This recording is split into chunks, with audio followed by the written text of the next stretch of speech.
Warning: Anime Out of Context contains spoilers, explicit language, and general tomfoolery. Neither of our hosts are experts on any topic, and you should not take their opinions as such. Listen at your own discretion, and enjoy.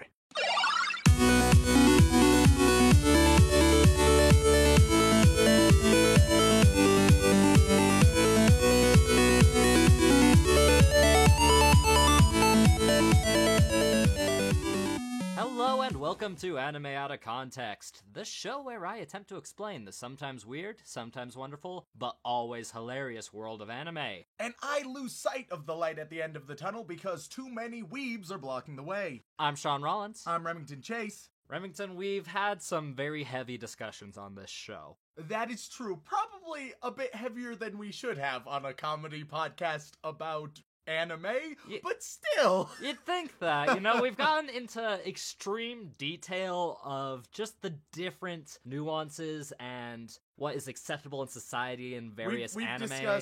We've discussed morality, philosophy, existentialism. We've discussed how life works, how life is perceived through others, the darker side of just about everything. And, of course, the way love should be viewed in media and in society. Oh, yeah. This is a comedy podcast! Are you laughing yet, listeners? As the existential dread sits in, you just feel that deep chuckle rise within yourself. But it got me thinking, Remington.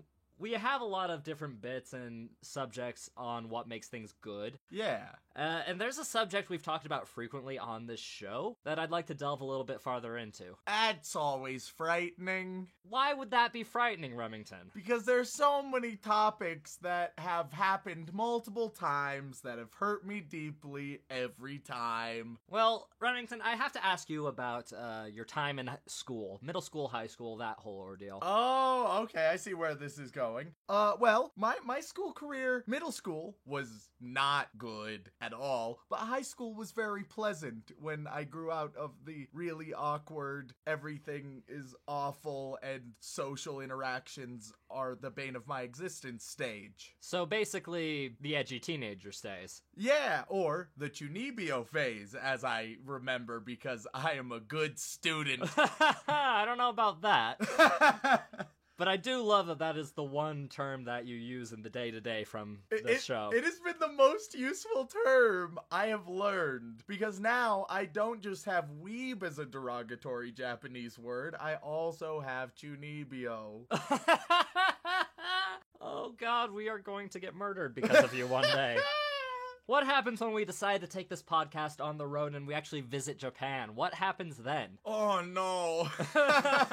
I don't know if I'll make it to that point, Sean. Oh god, we would be kicked out of the country forever. And rightfully so, frankly. Yeah. With the stuff I'm saying, it's just justified. Yeah, but back in high school, did you ever have any, special needs or special conditions that made your high school career a little bit different from, the average person that you can think of? Not in particular, I don't think. Yeah, but you do know that there are plenty of people who have had those kinds of scenarios. Of course. I take it that we are going to be discussing an anime that explores this topic. A little bit, yes. Okay. But it's also a topic we've discussed in the past. Is it? Oh, kind of. Adjacent. Oh? You'll understand once I get into it. Oh no! I'm so frightened, Sean. You don't have to be frightened. Anytime I'm confused or there's something I don't know, I'm worried. That's this whole show. I know. Oh, well, Remington, it's a bit more straightforward than you think this time around. Okay. So the show we're talking about is about a couple of students with special scenarios going through high school and the different issues they have because of their special circumstances. Okay, what do you mean by special circumstances? Physical abilities that don't match with average people. What do you mean? You are being very vague and ambiguous about all of this, and I am very confused. Well, Remington, the show we're talking about today is a slice of life comedy show about a group of students growing up in society, but they all have different but very similar special needs, as it were. Oh, okay. Are we... Is this going... Okay, this could be an interesting route, I suppose. So is it going to be like slice of life discussing all the things we often take for granted? Is there going to be like just disabilities? In a sense, yes. In a sense, I am so confused. But I wouldn't call them disabilities, they're just different. Okay. So the topic that we've discussed previously, Remington, is that this is a show about a world very similar to ours. Okay. But there's one minor but kind of major difference. Magic? Monsters exist. Oh no. Oh no. Dear God, no. No. High school. Monsters. Everything is bad. I'm getting flashbacks. Oh God, are you having the Vietnam moment right now? Oh, I certainly am, Sean. All right. Before we go any further, I need confirmation that this episode is not a part 3 of Rosario Vampire. It is not. Oh, thank God. In fact, this anime was actually recommended to us because a listener sent in this request after listening to our Rosario Vampire episodes and was like, well, I can understand why he didn't like this, but maybe this one will be good for him. Okay, wait, let me get this straight. So this listener, Yes. he heard me suffering through Rosario Vampire, and they thought, you know what? Let's send something very similar to Rosario Vampire. Except it's not too similar. Oh, it sounds pretty similar, Sean. Well, it's not an ecchi harem anime for starters. Oh, thank God. No, it's an interesting show, to say the least. I hate when you use the word interesting. I know you hate it, but there's not really another word that's good for describing this. Oh.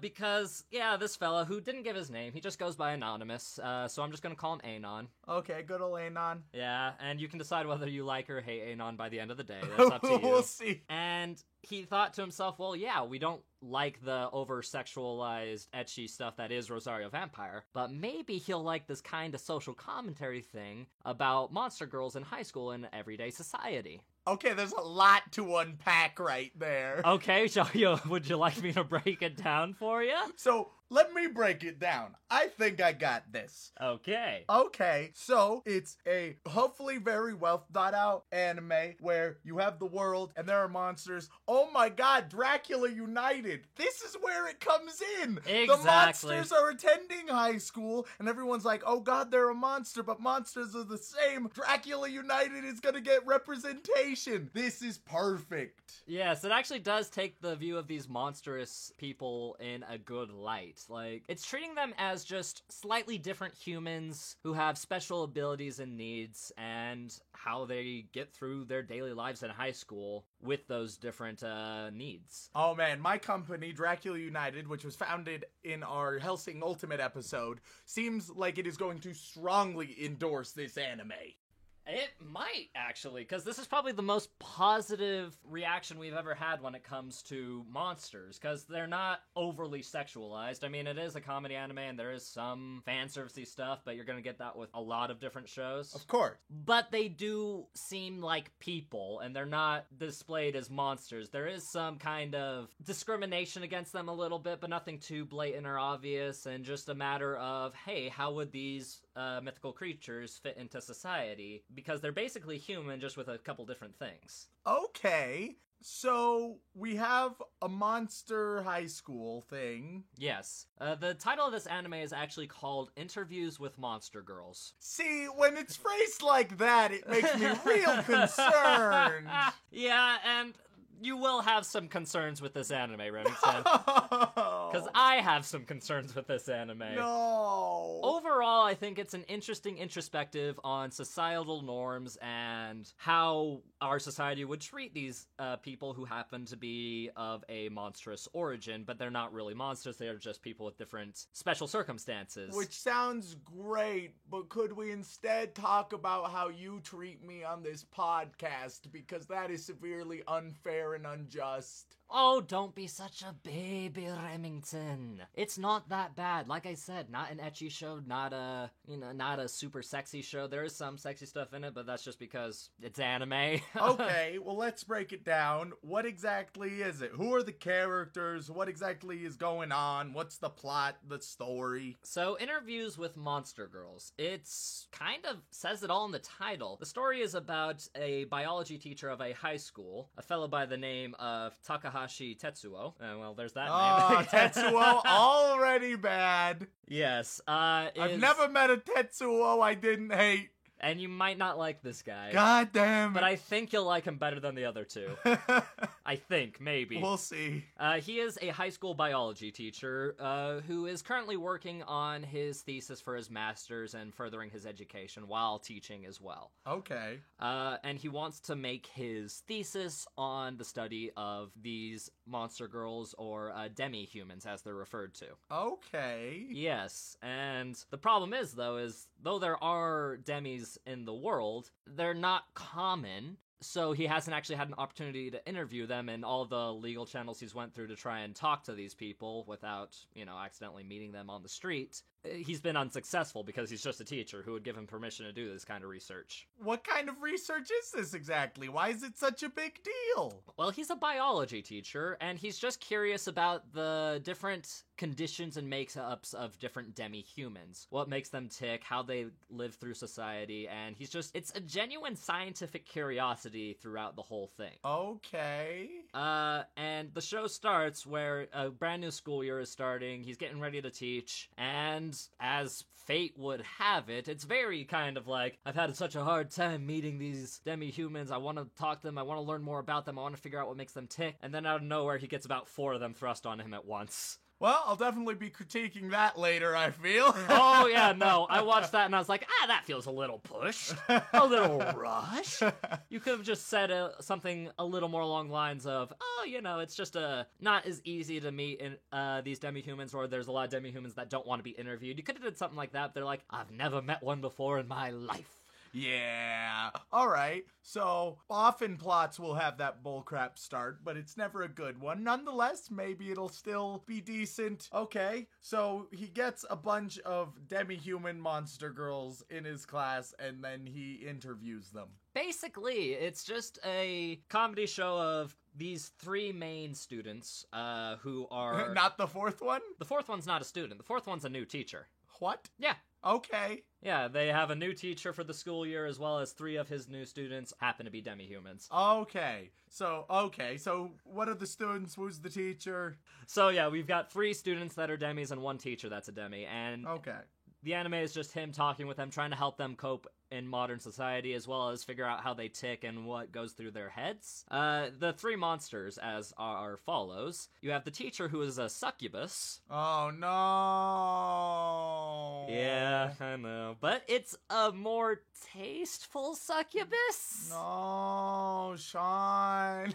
She dresses very drab and very unattractive to not activate her abilities around the opposite sex, which is a reasonable thing to think about in society if you happen to be a succubus and you don't want to, have the average person fawning over you constantly. Okay, we're starting off rough. Who are the others? And the 3 students, you have a snow woman, which was the same kind of monster as the one girl we talked about in the second part of our Rosario Vampire episode. Is this just a sequel? No. Okay. Is there a vampire? God damn it. Yeah, one of them is a vampire. I swear to God, if the 4th one is a witch, I will shoot myself. It's not. It is not a witch. It's a Doulahan. A what? Are you not familiar with a Doulahan? What is a Doulahan? So a Doulahan is a Celtic mythical being, a monster creature, known as a headless rider of sorts. Oh? It's basically an armored horseman with where their head is separate from their body and they carry it around with them. And Okay. they'll walk. They'll ride around people, throw blood on people's doors, which is a symbol that they will die soon. There's a lot of lore, and they're very interesting creatures to discuss monster-wise. What a stunningly different choice compared to the others. What if I told you there are at least 3 other anime that have Dualahans in them? What? Yeah, Why are Dualahans so popular in anime? because they're interesting, I guess. Sure, why not? Okay, so those are 4, and what are their personalities like? Who are they? Well, so the vampire is she's kind of a ditz. Okay, yep. Like super positive, she's kind of like the main girl from Love Live, if you remember. Okay, I do recall her, so just real bubbly, real optimistic. Yes. The Snow Girl is very shy and awkward and is like, it's fine, I'm just a Snow Girl, I just overheated too much, oh god, very awkward, very shy, trying to figure out things. Know that trope as well. And the Dualahan is also kind of shy and awkward.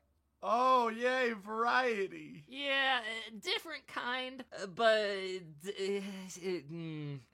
you'll have to watch to see. This, so far, is definitely feeling like Love Live and Rosario Vampire combined, which ain't an amazing thing. But it's not the worst thing it could ever be, Remington. Maybe. We'll see about that. Yeah, and... So, is the teacher the main character?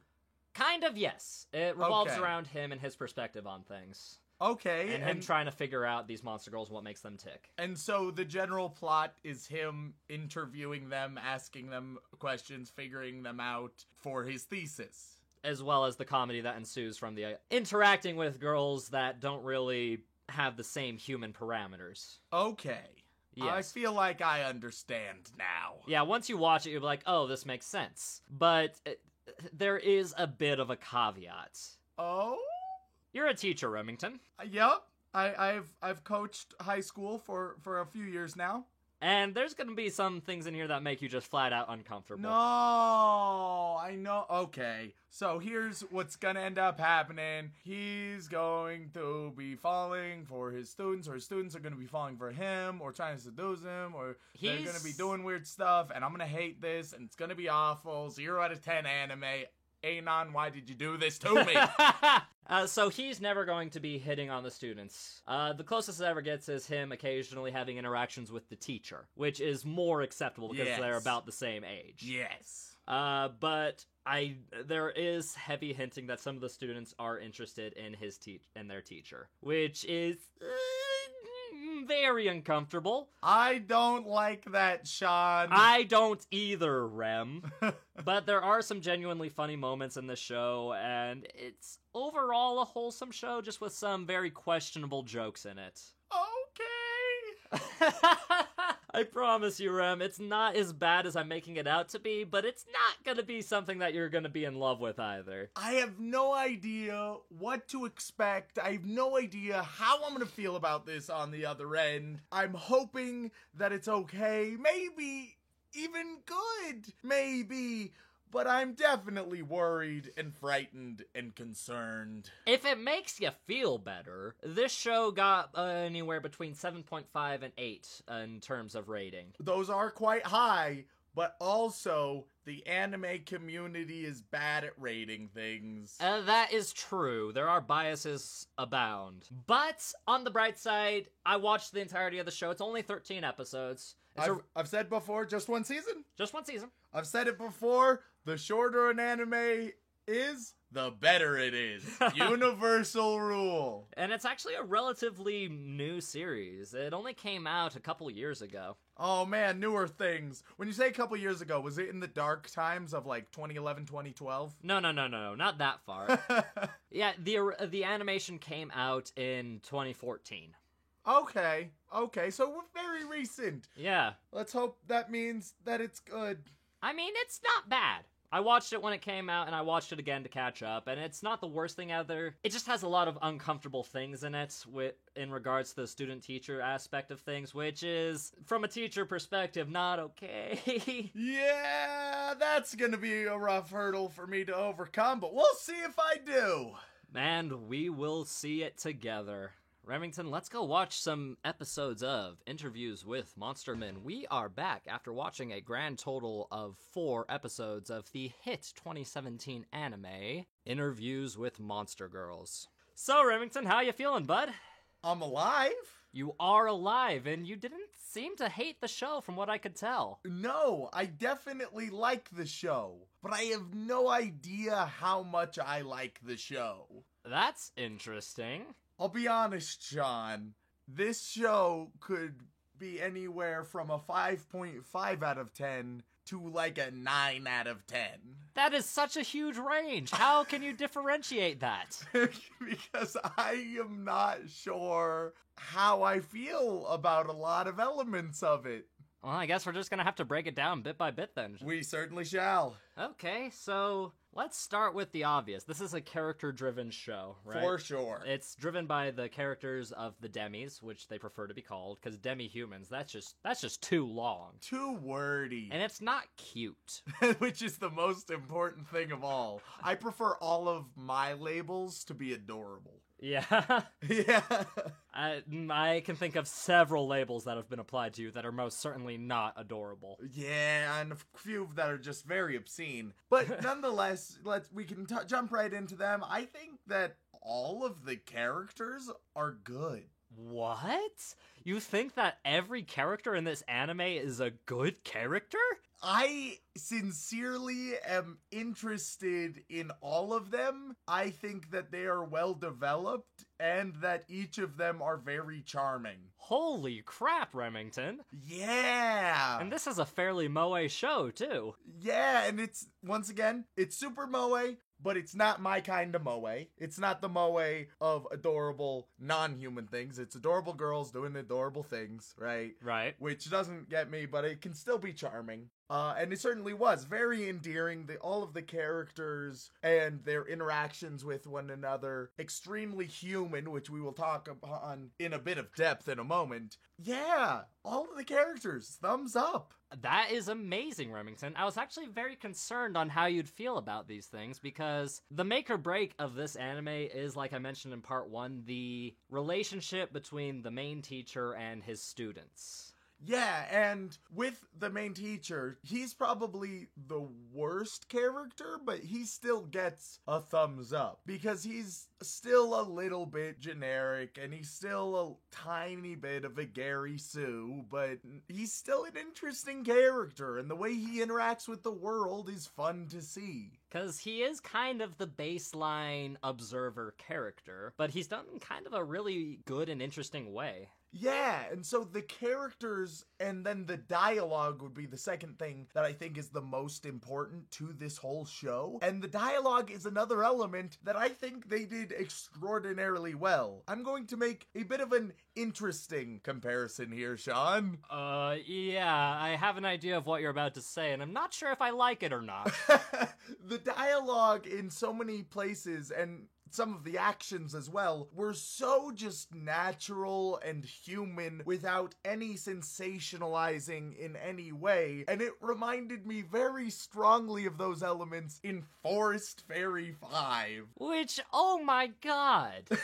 That, alongside the frankly PowerPoint-like transitions a lot of the time, reminded me greatly of it, but not in a bad way. It was one of my favorite elements of Forest Fairy 5, and indeed, it's a great element here. You combine the good characters with very natural and still interesting dialogue, and it's very successful. It is weird how human these monsters are. Oh yeah, and of course that's the whole point of the show. It delves into all of these ideas as he's interviewing. These are very thin veneers for different metaphors that we go through in our lives, the ways we interact with one another and ourselves, but it does so in a pretty interesting way. Yeah, because the qualities of these monster girls are just basically kind of personality traits in a lot of ways. It emphasizes the similarities we all have by emphasizing the differences these specific monsters have. Which is actually kind of clever in a lot of ways. Yeah, I think the concept works very well, and even in all of the interviews where you will just have minutes and minutes of characters talking to one another. I was never bored. And the pacing is not good in any way. The pacing is horrible, but it never got in the way, which blew my mind. The pacing will jump from one thing to a dramatically different thing to an unrelated thing back to the first thing, but it never frustrated me, which was weird. It's almost like that the characters themselves are such a good baseline that the editing doesn't really take away much from the show itself. In a weird way, I think this is some strange mashup of Rosario Vampire, Forest Fairy 5, and then throw a little bit of RWBY in there in the example that it feels moderately experimental. Like, it feels like a lot of detail and thought went into it, even if sometimes the execution wasn't quite there. I wouldn't be surprised to hear that this was like a newer studio at all. The thing is, Remington, it's actually one of the biggest anime studios over in Japan that had made this. Oh boy. Yeah, and we've watched several of their productions. Oh, that always frightens me. Yeah, the studio is known as A1 Pictures, and they are responsible for some of the biggest names in anime. Oh, I love their steak sauce. I know, it's so good, isn't it? You can taste the weeb on every burger. That should be their new slogan. Taste the weeb. And I should get commission pay for that. A1, get in contact with me. This will be great. Tasting the weeb is something I never wanted to do. But with A1 steak sauce, you can. Alright, so what are some of the ones we've watched? Okay, so the one that comes to mind, it's a pretty big shonen one. They are the ones behind Fairy Tail to start with. Ugh.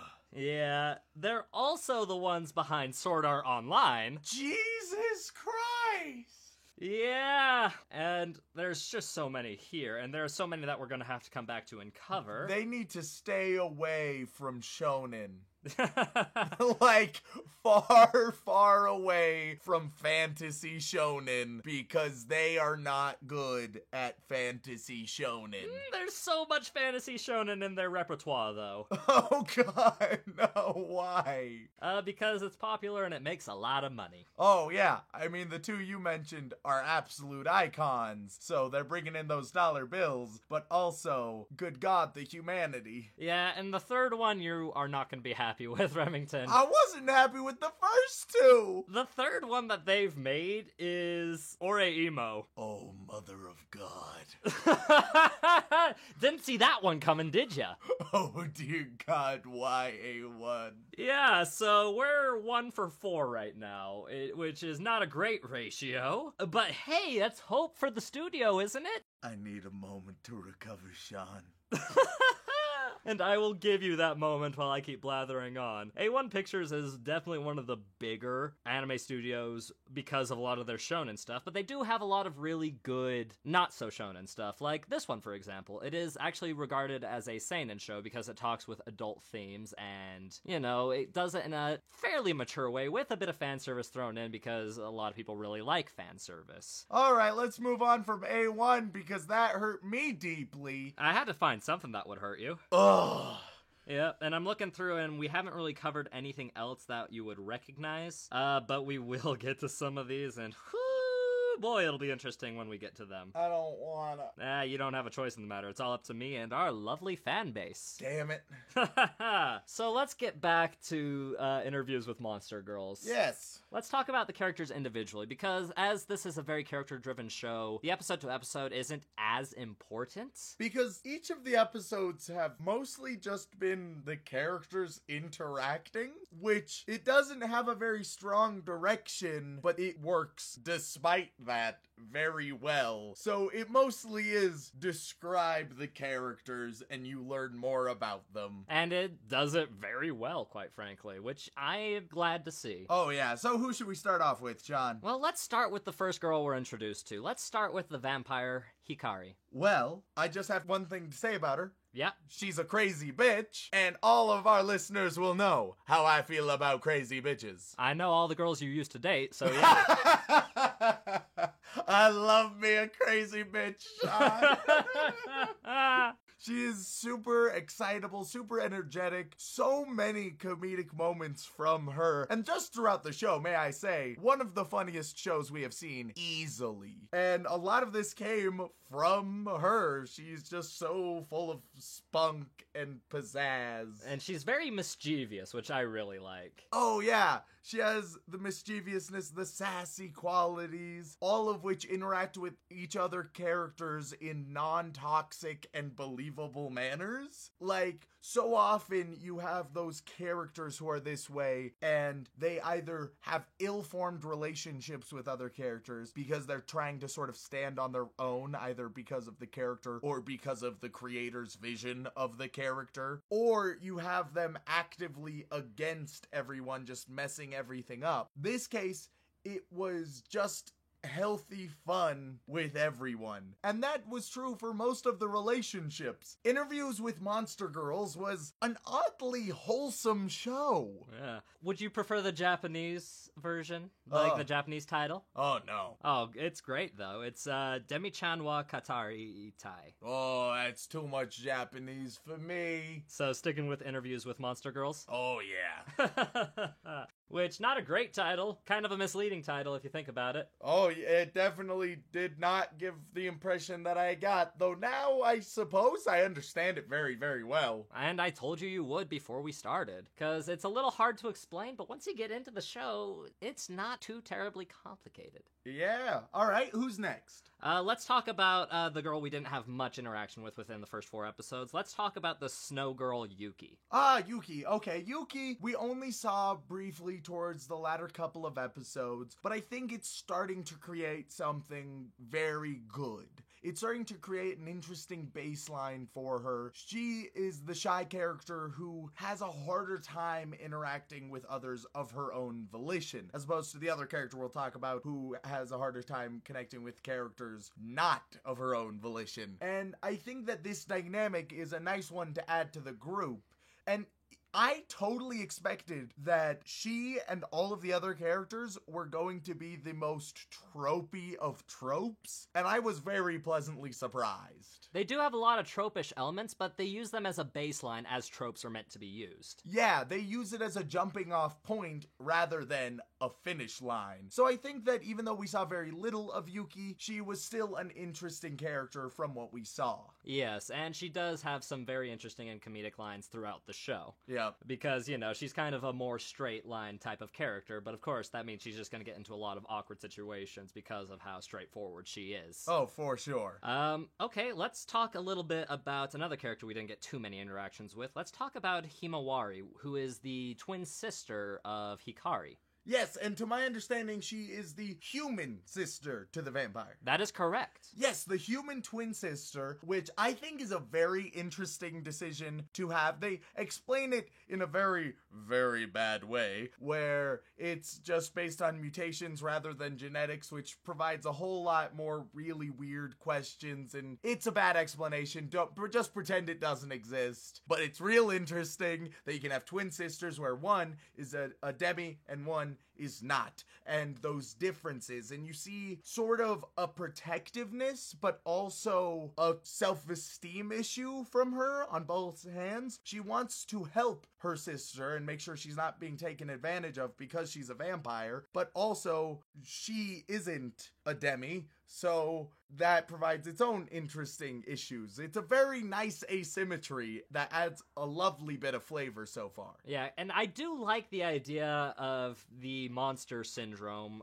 The Demi syndrome is probably the more apropos way of saying it, but as a mutation, just a thing that can happen in the birthing process or just through growing is a very interesting prospect to me. Especially when you consider the Doulahans. Oh, the Doulahans. Give birth to one of them. You think you finished giving birth? Oh, here's a body. It's headless. What went wrong? And it's partially on fire. What are you going to do? And then the head comes out and it's crying and you're like, what's happening? Do you think that would be easier or a harder birthing process? It would be easier, but much more traumatizing.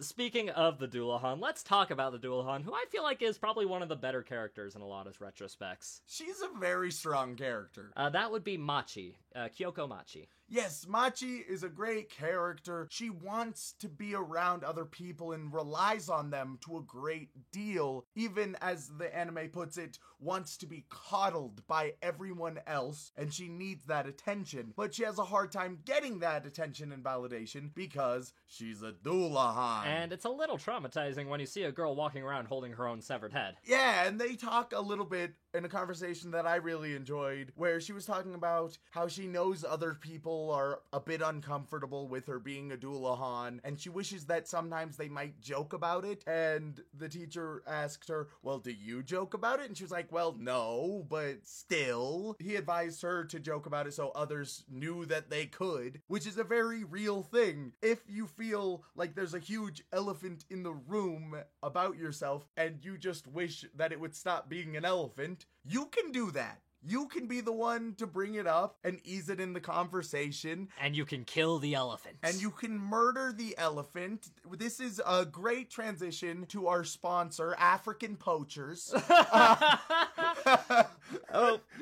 This is why we have a disclaimer in the front of our podcast. Just so we don't get flack for this. We would like to add that we adore African elephants and we dislike poachers. Our podcast's official stance on poachers is 2 thumbs down. Yeah, it's a big no thanks from us. But yeah, it's another very human thing to have happen, which is great for a show about things that are not entirely normal humans. Oh, for sure. She is yet another great character. And let's talk about one of the 2 teachers in this show. Let's talk about Saki Sato, who is the succubus teacher who is starting her brand new school year. I thought that she was a wildly well done character because, of course, succubus are hypersexual beings, and they didn't ignore that. They didn't reverse that. She is a hypersexual being. However, she is a hypersexual being trying to live a normal life. And it's not that she is railing against her succubus tendencies. It's not that she is trying to not be what she is. She's just trying to live an adult life. And so I thought that it was a great decision to not just go with the tropes and not just reverse the tropes, but just work with